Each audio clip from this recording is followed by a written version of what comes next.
His first flight around our solar system. Here's a picture of Mars. By the way, this is not a professional tape. As you can see, these pictures are in a picture album, and I've just got my camcorder out, and Wendell and I are flipping through the pictures. So this is not a produced tape for you to look at. So it'll probably never be on the market, but at least you get a chance to see some of these pictures. This is Mars just from a different direction with the sun very bright on it.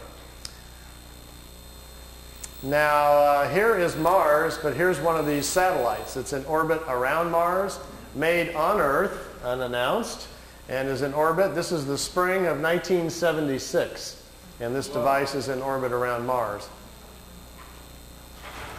I don't know exactly who made it or who put it up there.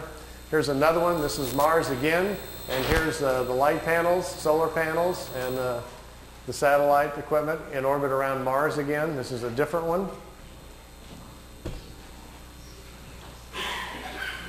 This is a dust storm on Mars. Billy wanted to get close and try to take pictures of artifacts. You've all heard about some of the Sidona on Mars, about the face on Mars that Richard Hoagland and other people have been looking into. Billy published a paper back in the 70s talking about that. There was a race of people lived on Mars. They had a terrible catastrophe about 186,000 years back. At the time, there was about 40 million people killed on Mars, and they're all gone now, of course. So there were societies there, and we will find quite a few remains of their civilization once we get up there. Here he's on board one of their large motherships. This is the side or the edge of a saucer that was parked inside as he was walking by it. Here's Jupiter. Here's the mothership in orbit. They're flying into it to go aboard. It was 17 miles high and about 10 miles in diameter. He spent 3 days on it. They went to different places in our galaxy to show him around. This was the craft that was right in front of him as they were flying into it. He took a picture of that one. Here, again, is back at Mars. These aren't in any particular order. Here's another object in orbit around Mars, and look, here's an American flag on it.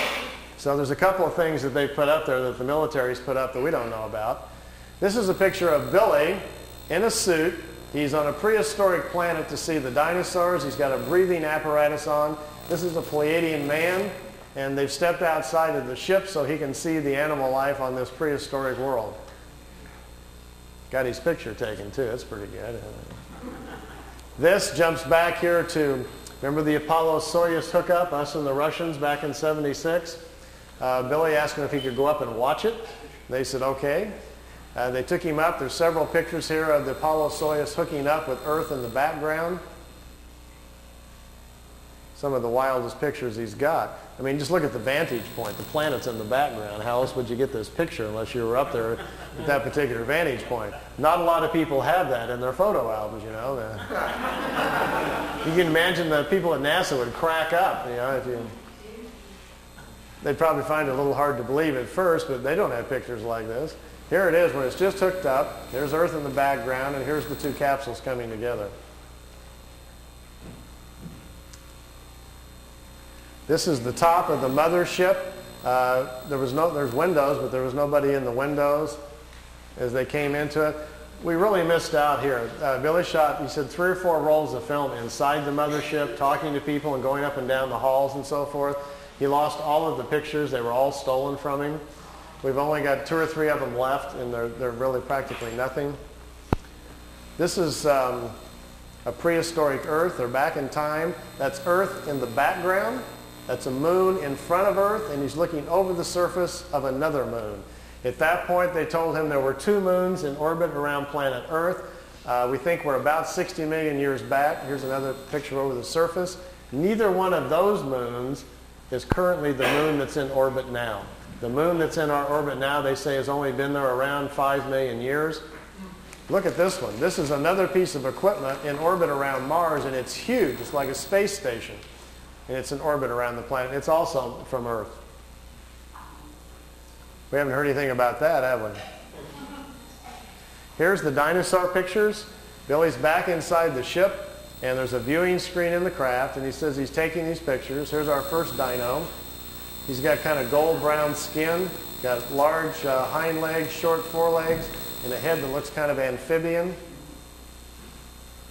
like a vegetarian type. Here's the second one. There's a bird here apparently dropping some food or something. Charles. Is that Charles? Charles dropped his food. This one's pretty hard to see. Here's the head of some sort of creature crashing through some bushes here. It's hard to tell. I know it's probably hard to see these anyway from back there, but just the idea that someone could actually go back in time just really gets my brain going. There's a bird. There's his eyes, some pretty nasty looking teeth. And the last picture after this one is the strangest of all. It's a plant that has an insect head. Billy calls it a plantum. They were trying to explain to him how the evolution of different life forms goes. How, for instance, here's a plant life when the plants are the food kingdom of the world. When the plants evolve to a certain level of evolution, then these lower order forms, here's a small head, and this head is part of that plant. There's these two little eyes. It's an insect, the beginning of insect life on the planet when the food kingdom has evolved high enough. There are 7 different stages, they say, of spiritual energies or creational energies on a planet that create the many different kinds of life forms. There's a transition from one kind to the next. Ours is the 7th or the last one. We have to wait until the animal kingdom has raised the evolution of the body material high enough so our cycles can start.